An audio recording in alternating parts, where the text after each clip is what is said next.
নমস্কার, story officially চ্যানেলে আপনাদের প্রত্যেককে স্বাগত।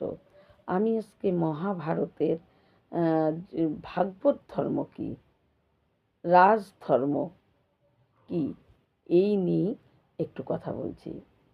এবং কে বলেছিল যে রাজধর্ম ভাগবত ধর্মের কথা, সে কথাই একটু বলছি। কুরুক্ষেত্রের যুদ্ধ যখন ভীষ্ম শরশয্যায় যুদ্ধের পর তিনি হেরে যান এবং অর্জুনের তীরে তীরে তিনি বিদ্ধ হয়ে শরশয্যায় তিনি শরশয্যায় ছিলেন কেন? তার ইচ্ছা ছিল যে যুদ্ধের শেষ অবধি তিনি জীবিত থাকবেন, কারণ তার ইচ্ছা মৃত্যু ছিল।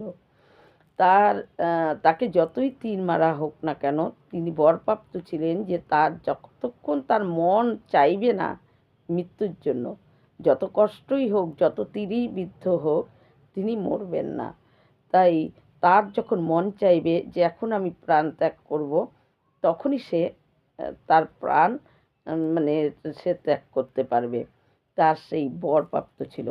তাই ভীষ্ম ওই শরশয্যার মধ্যেও তিনি যুদ্ধ শেষ দেখেছেন এবং যুদ্ধে পাণ্ডবেরা জয়ী হয়, কৌরবেরা হেরে যায়। তারপর যখন ওই দ্রৌপদী, পঞ্চপাণ্ডব, কুন্তী প্রত্যেকে হস্তিনাপুরে যায় যুদ্ধে জয়ী হওয়ার পর, সেখানে গিয়ে ভগবান শ্রীকৃষ্ণ তিনি কী করেন, ধর্মরাজ যুধিষ্ঠিরকে রাজ্য অভিষেক করে দেন এবং যুধিষ্ঠির হস্তিনাপুরের রাজা হন। তারপর এদিকে ভগবান বুঝতে পারছে যে ভীষ্ম আকুলভাবে ভগবানকে তিনি ডাকছেন, যে একটা ভীষ্মের অবস্থাটা কেমন ছিল, যে রাতের অন্ধকারে ওই শরশয্যায়, তার মধ্যে যুদ্ধক্ষেত্রে নানা রকম ভাঙা চোরা হাত পা, রথ ভাঙা, এরকম অস্ত্র শস্ত্র পড়ে আছে, ওর মধ্যে রাতের অন্ধকারেও ভীষ্ম তিনি জীবিত ছিলেন। কারণ ভগবান, তার ইচ্ছা ছিল যে ভগবান শ্রীকৃষ্ণকে দেখতে দেখতে, তিনি বাসুদেবকে দেখতে দেখতে তিনি তার প্রাণ ত্যাগ করবেন। কারণ তিনি তখন যখন নাকি তিনি শরশয্যায় ছিলেন, তখন তার বিবেক জাগৃত হয়ে গেছিল। কারণ তখন তার প্রতিজ্ঞাবদ্ধ, তখন আর তিনি ছিলেন না। ওই কটা দিন তিনি প্রতিজ্ঞার বাইরে ছিলেন। তাই তিনি নিজে বুঝতে পেরেছিলেন যে তার কোন জায়গাগুলো ভুল ছিল, কী করা উচিত ছিল। তখন সে এগুলো চিন্তা করছিলেন এবং ভগবান মানে বাসুদেবকে তিনি আগ্রহভাবে, কাতরভাবে তিনি ডাকছিলেন, কিন্তু বাসুদেব সেটা বুঝতে পারে এবং বুঝতে পেরে পঞ্চপাণ্ডবকে দ্রৌপদীকে সহকারে সেই ভীষ্মের কাছে আসে। ভীষ্ম পঞ্চপাণ্ডবকে দেখে প্রথমে ধর্মরাজ যুধিষ্ঠিরকে রাজা হয়েছে এটা শুনে, হস্তিনাপুরের রাজা ধর্মরাজ যুধিষ্ঠির, এটা শুনে ভীষ্ম খুব খুশি হয় এবং তারপর যুধিষ্ঠিরকে তিনি রাজধর্ম সম্বন্ধে বলে, আর তিনি রাজধর্ম পালন করতে বলে। এবং রাজধর্ম আসলে কি? রাজধর্ম হলো মানে আমাদের পরিবারের মধ্যে যিনি পিতা, তার ধর্ম থাকে কি? আমাদের পরিবারের প্রত্যেককে ভালো রাখা, শান্তি সুখে রাখা।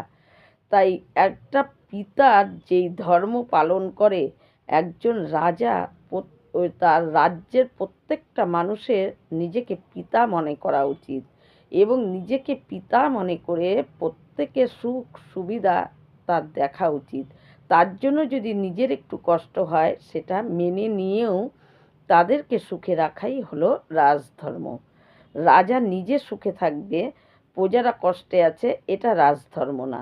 রাজধর্ম হলো প্রজাদেরকে সুখে রাখাই হলো রাজার কর্তব্য, আর এটাই হলো রাজধর্ম। তাই ভীষ্ম রাজধর্ম সম্বন্ধে বলেন। তারপরে ভীষ্ম বলে ভাগবত ধর্ম কী। ভাগবত ধর্ম সম্বন্ধে পঞ্চপাণ্ডবকে জ্ঞান দেয়, যে ভাগবত ধর্ম মেনে চলবে, সেই উপদেশ তিনি দেন। ভাগবত ধর্ম কী?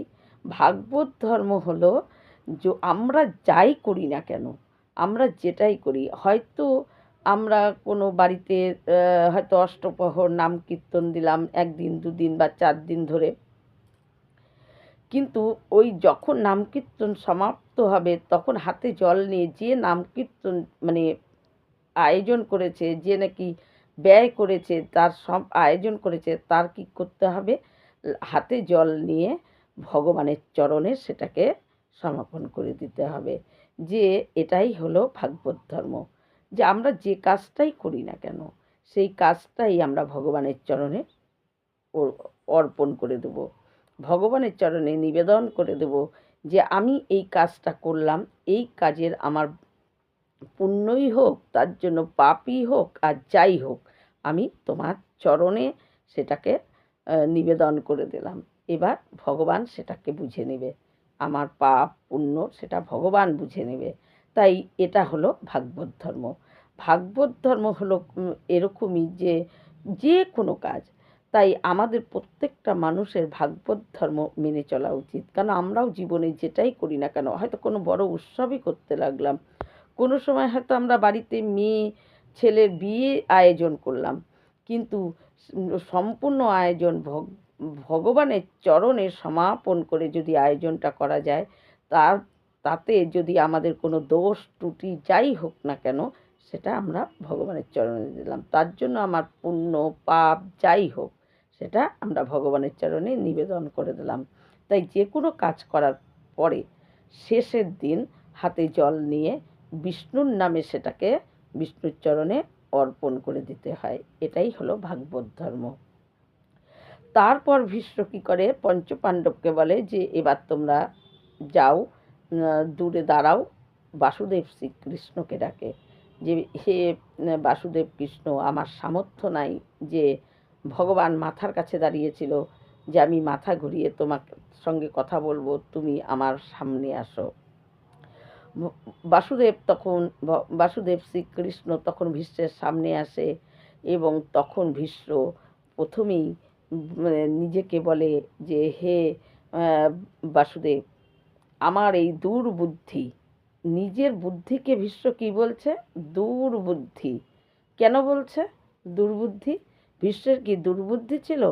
ভীষ্মের দুর্বুদ্ধি ছিল না, কিন্তু তার প্রতিজ্ঞার জন্য তার দুর্বুদ্ধিটা তিনি কাজ করেছেন। তিনি তার বুদ্ধিকে ভগবানের চরণে না দিয়ে তিনি কি করেছেন, নিজের মতো করে তিনি কাজ করে গেছেন। তাই তার বুদ্ধিকে তিনি দুর্বুদ্ধি বলেছে, যে আমার এই দুর্বুদ্ধি। আর কি বলছে বুদ্ধিকে? তিনি বলছে কুমারী কন্যা, আমার এই দুর্বুদ্ধির জন্য আজকে আমার এই অবস্থা। ভগবান বাসুদেবকে বলে যে আমার এই দুর্বুদ্ধির জন্য আজকে আমি ভীষ্ম যে কষ্টটা পাচ্ছিল তীরে তীরে বিদ্ধ হয়ে, সেই তার এই কষ্টটা পাওয়ার জন্য কি তার নিজের দুর্বুদ্ধি, তার জন্য তিনি এই কষ্টটা পাচ্ছে। তিনি এই তার এই কষ্টটার জন্য তিনি কাউকেই দোষারোপ করছে না। তখন তিনি বুঝতে পারেন যে যখনই তার শরশয্যায় ছিল তখন তার প্রতিজ্ঞা আর তার ভিতরে ছিল না।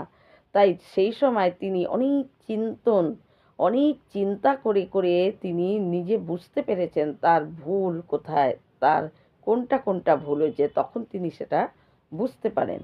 তাই নিজের বুদ্ধিকে বাসুদেব কৃষ্ণকে বলে যে আমার এই দুর্বুদ্ধিটার জন্য আজকে আমার এই অবস্থা। আমার এই কুমারী রূপী বুদ্ধিকে আমি আপনার সঙ্গে বিয়ে দিতে চাই। এখানে কুমারী রূপী বলার কারণ হলো বুদ্ধিকে কুমারী কন্যার সঙ্গে ভীষ্ম তুলনা করেছে, যে কুমারী কন্যা, আমার বুদ্ধি কুমারী কন্যাকে আমি আপনার সঙ্গে বিয়ে দিতে চাই, আমার বুদ্ধি এখনো কুমারী আছে। তখন এটাকে কেন বলছে, একটা কুমারী কন্যাকে বলছে কেন? একটা কুমারী কন্যা তিনি সে বিয়ের আগে যে অনেক কিছুই তার মধ্যে চঞ্চলতা ভাব থাকে, বা তার মধ্যে অনেক কিছু সে জিনিস পারে না এরকম ভাব থাকে, কিন্তু সেই কন্যার যখন বিয়ে হয় তখন সে এমন ভাব তার ভিতরে চলে আসে, তার যেন সবই সে পারছে, সবই করতে পারছে সে, এবং সে যত চঞ্চলই হোক একটু শান্ত হয়ে যায়। তাই ভীষ্ম নিজের বুদ্ধিকে কুমারী কন্যার সঙ্গে সে তুলনা করেছে। আর আসলে এই ভগবানের সঙ্গে বিয়ে দিয়ে দিব কুমারী কন্যার, এই বিয়ে দিয়ের কথাটার অর্থাৎ যে আমাদের যে বুদ্ধি, আমাদের মাথায় যে ভগবান বুদ্ধি দিয়েছে, সেই বুদ্ধিটাকে আমাদের সবসময় ভগবানের চরণে সঙ্গে আমাদের রাখতে লাগে। যদি ভগবানের চরণে আমাদের বুদ্ধিটাকে ভগবানের চরণে দিই, আর এই বুদ্ধি তাহলে ভগবান চালিত করে, আমাদের বুদ্ধিটা তখন ভগবানের হয়ে যায় এবং তার আদেশ অনুযায়ী আমাদের বুদ্ধি, আমাদের বুদ্ধির দ্বারাই আমরা যে কোনো কাজ করি। কিন্তু আমরা যখন ভগবানের ইশারায় আমাদের বুদ্ধি কোনো কাজ করে, সেই কাজ আমাদের ভালো হবেই, সেটা কোনো খারাপ কাজ আমাদের দ্বারা হয় না। তাই আমাদের এই বুদ্ধিকে আমাদের প্রত্যেকেরই ভগবানের চরণে লাগানো উচিত। যদি ভগবানের সেবা, ভগবানের অর্চন, ভগবানের সব কিছুর মধ্যে আমাদের এই বুদ্ধিকে যদি ভগবানের মধ্যে লাগানো যায়, তাহলে সেই বুদ্ধির দ্বারা কোনো খারাপ কাজ, যদি মনও কোনো খারাপ কাজ করার জন্য অগ্রসর হতে চায়, বুদ্ধি তাকে আটকে দেয়। কারণ বুদ্ধি ভগবানের চরণে যদি আমরা লাগিয়ে রাখি। তাই ভীষ্ম এখানে বিয়ের কথা বলেছে। তাই ভীষ্ম এখানে বলছে যে আমার বুদ্ধিকে আপনার সঙ্গে বিয়ে দিতে চাই। আসলে এই বিয়ে দিতে চাই কথাটার অর্থ হলো এটা, যে বুদ্ধিকে ভগবানের চরণে লাগাতে হয়। যদি ভগবানের চরণের সঙ্গে নিজের বুদ্ধিকে লাগিয়ে রাখা যায়, তাহলে তার কোনো বুদ্ধি দুর্বুদ্ধির মতো কাজ করতে পারে না। সেই বুদ্ধি অনেক শান্ত, অনেক সুন্দরভাবে ভগবানের চালনায় সেই বুদ্ধি চালিত হয়। মন যদি তখন অন্যদিকে নিয়ে যেতেও চায়, কিন্তু ওই বুদ্ধি তাকে বুদ্ধি ভগবানের দ্বারায় চালনার দ্বারায় ওই বুদ্ধি মনকে আটকে দেয় বা বাধা দেয়। তাই ভীষ্ম এখানে বিয়ের কথা বলেছে। এরপর ভীষ্ম কী করে, ভগবানের স্তুতি করে। ভগবান যখন ভীষ্মের ওই বুদ্ধিকে বলে যে ঠিক আছে, তোমার ওই বুদ্ধিকে আমি গ্রহণ করে নিলাম, ভীষ্মর বুদ্ধি ভীষ্ম ভগবানের চরণে দান করে দেয় এবং ভগবানের দ্বারাই যেন তার বুদ্ধি চালিত হয়, ভীষ্ম সেটাই প্রার্থনা করে। তারপর ভীষ্ম কী করে, স্তুতি করতে থাকে ভগবানের। যে স্তুতিতে ভীষ্ম কী বলে, যে হে বাসুদেব কৃষ্ণ, আপনার আমি সমস্ত রূপ দেখেছি। তখন ভগবান বলে, কীরকম রূপ দেখেছ? ভীষ্মকে যখন পিতামহ ভীষ্মকে ভগবান বলে যে শুনি, কি কি রূপ দেখেছ? তখন বলে যে আমি চক্র নিয়ে আপনাকে দ্রুত গতিতে ছুটতে দেখেছি। আসলে চক্র নিয়ে দ্রুত গতিতে ছুটতে দেখেছে ভীষ্ম কখন? যখন রথের চাকা নিয়ে বাসুদেব কৃষ্ণ ভীষ্মকে মারার জন্য দৌড়াচ্ছিল, ছুটে যাচ্ছিল, তখন ওই রথের চাকাটাকে ভীষ্মর মনে হচ্ছিল যেন ভগবান চক্র নিয়ে আছে। তাই আপনার ওই চক্র রূপ, চক্র নিয়ে আপনি যখন দ্রুত গতিতে দৌড়াচ্ছিলেন, সেই রূপ আমি দেখেছি। আপনাকে আমি সারথি রূপেও দেখেছি। আপনাকে ধুলো বালিতে এই যুদ্ধক্ষেত্রে যে এত এত ধুলো উঠছিল, সেই ধুলো সারা শরীরে এবং সারা মুখে আপনার মানে সেই ধুলো লেগে লেগে যে রূপ, আপনার সুন্দর একটা রূপ যে হয়েছে, সেই রূপও আমি দেখেছি। ভগবানকে এই রকম করে নানা রকম ভীষ্ম রূপের বর্ণনা করতে করতে ভীষ্ম তার নিজের প্রাণ ত্যাগ করে এবং ভীষ্ম ওই ভগবানের স্তুতি করতে করতে নিজের প্রাণ ত্যাগ করে। তখন তার ভিতরে ইচ্ছা আসে যে এটাই হলো আমার সবচেয়ে মৃত্যু নেওয়ার সবচেয়ে শ্রেষ্ঠ সময়। কারণ ভগবান কৃষ্ণ সামনে দাঁড়িয়ে আছে, তার মুখে সুন্দর হাসি, আর হলো এদিকে তার মুখ দিয়ে উচ্চারণ হচ্ছে ভগবানের নানা রূপের বর্ণনা করছে। এর থেকে মৃত্যুর ভালো সময় আর কি আছে? তাই প্রত্যেকটা মানুষই এটাই চায় যে মৃত্যুর সময়, অন্তিম সময় যেন ভগবানকে দেখতে দেখতে তার শেষ নিঃশ্বাসটা ত্যাগ করে।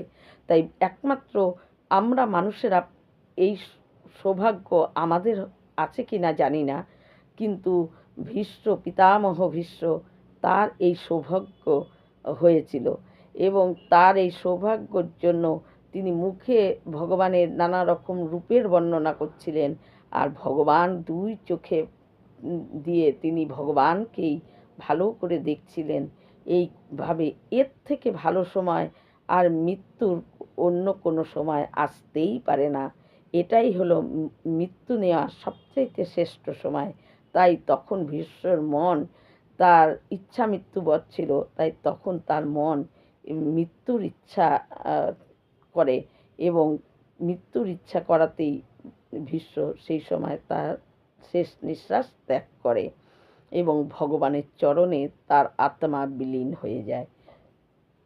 তাই এই ভীষ্ম, পিতামহ ভীষ্ম এই কুরুক্ষেত্রের যুদ্ধে মানে ধর্মরাজ যুধিষ্ঠির এবং ভগবানের ধর্মরাজ যুধিষ্ঠিরকে তিনি রাজধর্ম, ভাগবত ধর্ম সম্বন্ধে জ্ঞান দেয় এবং ভগবানের স্তুতি করতে করতে তিনি শেষ নিঃশ্বাস এইভাবেই ত্যাগ করেন। এই রকম ভিডিও পাওয়ার জন্য আমার চ্যানেলটিকে সাবস্ক্রাইব করবেন। নমস্কার।